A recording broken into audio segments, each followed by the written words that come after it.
మా మద్దతు కోరాడు. మేము all India human rights team ఈరోజు ఇక్కడ రావడం జరిగింది. మార్చి నెలలో ఈయన మాకు ఒక ఫిర్యాదు ఇచ్చాడు.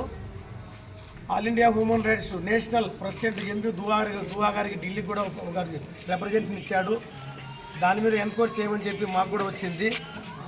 మరి ఆయనకు జరిగినటువంటి అన్యాయం గురించి మాకు రిప్రజెంట్ చేసిన తర్వాత మేము ఈ ఆర్యవైశ్య సంఘం కమిటీ ప్రెసిడెంట్ గారికి ఒక నోటీస్ ఇచ్చాము. అయ్యా, ఈ విధంగా తనకు అన్యాయం జరిగిందని గొర్రెలమంది సత్యనారాయణ గారు మాకు కంప్లైంట్ చేశారు. మీరు కమిటీ మీటింగ్ కానీ జనరల్ బాడీ మీటింగ్ కానీ పెట్టండి.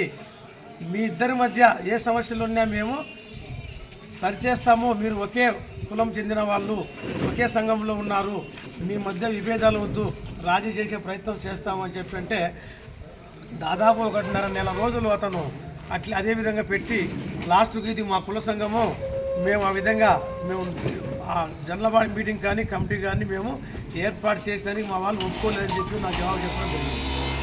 అయితే ఆల్ ఇండియా హ్యూమన్ రైట్స్ అనేది మానవ హక్కుల సంఘం. మీ వైశ్యాస్ ఇంట్లో ఏదైనా జరిగినా కానీ, మీ ఇంట్లో మీ అమ్మాయిలకు కానీ, మీ భార్య కానీ, పిల్లలకు కానీ వాళ్లకు హక్కుల ఉల్లంఘన జరిగితే మేము ఎంటర్ అయ్యే హక్కు మాకుంది. ఇది రాజ్యాంగం కల్పించినటువంటి మానవ హక్కులు. ఈ మానవ హక్కులను ఎవరు దుర్వినియోగం చేసినా, ఎవరు కల రాసినా మేము ఎంటర్ అవుతాము. పోలీసులు తీసుకోకపోయినా మానవ హక్కుల సంఘం మేము మాత్రం ఏ కంప్లైంట్ వచ్చినా దాన్ని పరిష్కరించే దిశగా మేము ఉంటాం.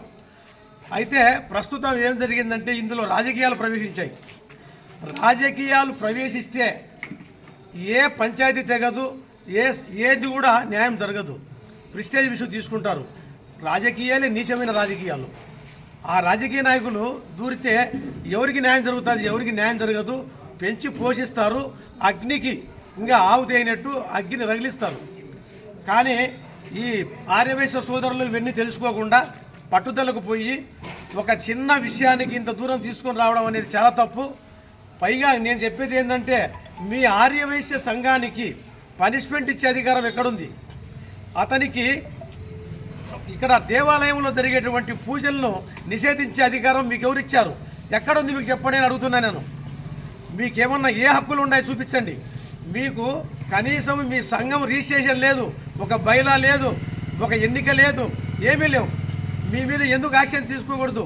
ఇదే విషయాన్ని మేము హ్యూమన్ రైట్స్ కమిషన్ కోర్టులో వేసి మీ మీద చర్య తీసుకోమని చెప్పి కూడా మేము ఖచ్చితంగా కోరుతాం. ఈ అన్యాయం జరిగే విషయాన్ని ఎవరు ఒక పూజారి కూడా ఈ విధంగా చేసేందుకు లేదు.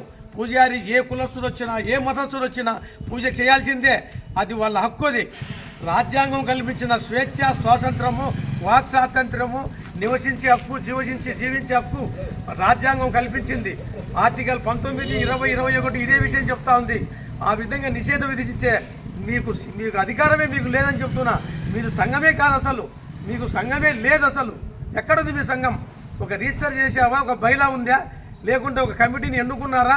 500 కుటుంబాలు ఆర్యవైశ్యులు ఉన్నారు. ఎవరు ఓటేశారు మీకు? ఏ విధంగా మీరు ఆ పవర్ చెలాయిస్తున్నారు? అంటే మీరు నియంతలా? మీరు చెప్పింది వేదవాక్యమా? డబ్బు ఉంటే నీకు అధికారం వస్తుందా? డబ్బు ఉన్నవాడు ప్రెసిడెంట్ అవుతాడా? మరి సామాన్య మాతలు ఎంతోమంది బీదవాళ్ళు ఉన్నారు. మరి వాళ్ళని ఎందుకు నువ్వు ప్రెసిడెంట్ చేయవు? వాళ్ళని ఎందుకు నువ్వు కమిటీలో వేసుకోవు? అంటే మీరు ఇష్టారాజ్యమా మీది? ఏ విధంగా చేస్తావు నువ్వు? అంటే ఎవరు అడిగేవారు లేరనే?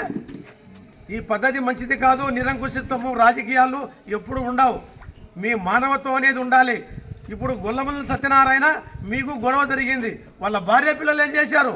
వాళ్ళకు కూడా మీరు పూజలు చేసుకుని తిరస్కరిస్తారా? ఏమంత అహంభావం, అహంకారమా మీకు? కాబట్టి దీని మీద హ్యూమన్ రైట్స్ ఎంత దూరం ఉన్నా పోతుంది. ఏమైనా కానీ చర్య తీసుకొని మేము సిద్ధంగా ఉన్నామని తెలియజేస్తున్నాం. ఇప్పటికైనా మేము సంప్రదించిన తర్వాత అయినా మీరు వచ్చి కూర్చొని అతను తప్పు తేల్చండి. మేము క్షమాపణ చెప్పిస్తామో, ఇంకోటి చేపిస్తామని చెప్పినాం. పైగా క్షమాపణ చెప్పాడు.